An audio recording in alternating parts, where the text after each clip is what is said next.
The African continent, which has the highest urbanization rate in the world, is expected to reach the urban transition by 2030, with half of the population living in urban areas. We can change that.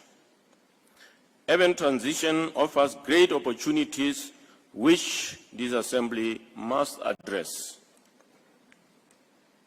In most of our countries, rapid urbanization gives rise to housing deficit, growth of informal settlements, inadequate urban basic infrastructures such as energy, health facilities, transport, water, and sanitation services. These are worsened by lack of capacity for proper planning, governance, as well as financial constraints. All these problems indicate policy and implementation failures and contradict our principles and commitments to the new urban agenda. Excellencies, Madam Executive Director, for Africa, if urbanization does not come with digital economic transformation, mindset change, and the industrialization dynamic as expected, it will be a missed opportunity.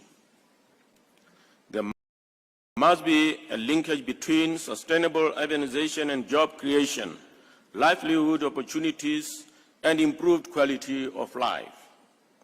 Urbanization without adequate productive jobs will jeopardize not only our development efforts, but also peace and security.